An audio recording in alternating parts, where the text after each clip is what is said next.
तो उसको जल्दी से देख लेते हैं। अगर आपको कोई भी चीज़ सीरियलाइज़ करनी होती है राइट, तो आपको उससे पहले सीरियलाइजेबल लिखना होता है ना। क्लास के ये पब्लिक क्लास से पहले लिख रहे होते हैं और ये पूरी इस क्लास को सीरियलाइज़ कर देते हैं इंक्लूडिंग द प्राइवेट एट्रीब्यूट्स।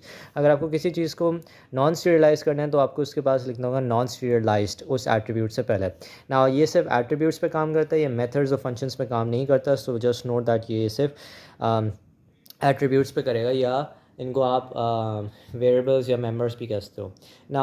ये एग्जांपल है मैंने की हुई है कि एक सीरियलाइजेबल लिखा हुआ है एक इनएट की क्लास में, इसके ना एक इना में, ठीक है, डिफ़िकल्टी के नाम से।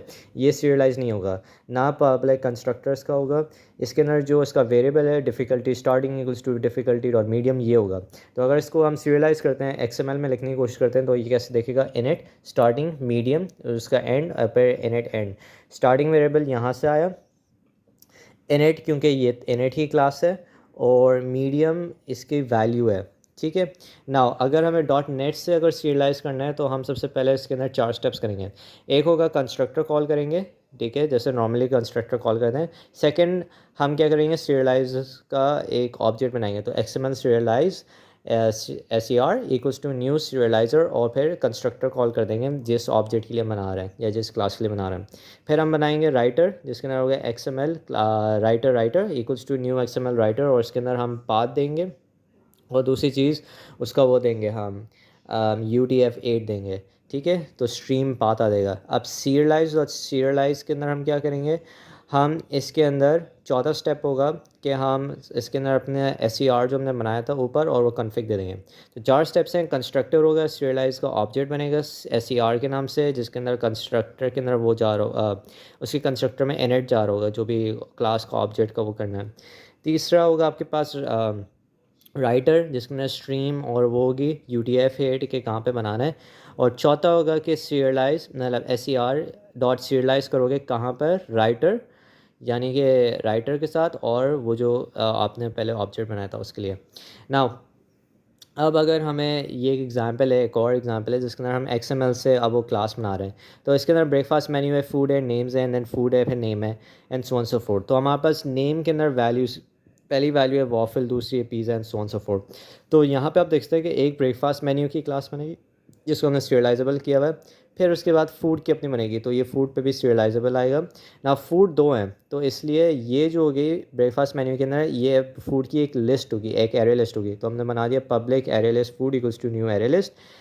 और इसके अंदर हमारे पास दो एट्रीब्यूट्स हैं, नेम एंड कैलोरीज। तो हमने कर दिया पब्लिक स्ट्रिंग नेम है, पब्लिक कैलोरीज, यहाँ पे इंट आएगा कैलोरीज गेटर सेटर। और हमने इसकी वैल्यू सेट कर दी 0.name इक्वल्स टू वॉफल्स, यानी ये चीज़ वॉफल्स यहाँ पे सेट हो जाएगा। सो बहुत सिंपल है। नाउ अगर हमें फाइल स्ट्रीम से सीरियलाइजेशन करनी है, 3 चीज़ें करनी है। एक फ़ाइल स्ट्रीम क्रिएट करनी होगी, so file stream S equals to file dot create, and then जो भी आप स्ट्रीम बनाना चाह रहे हो तो फूड डॉट बिन। फिर बाइनरी फॉर्मेटर क्रिएट करते हैं हम, so binary formatter B equals to new binary formatter. And then thirdly हम सीरियलाइज कर देंगे, तो बी डॉट सीरियलाइज, और उसके अंदर क्या भेजेंगे हम, अपना एक एस भेजेंगे जो हमारी स्ट्रीम थी, और दूसरी हमारा जो भी हम जिसको सीरियलाइज़ करना चाह रहे थे, जो हमारा ऑब्जेक्ट होगा।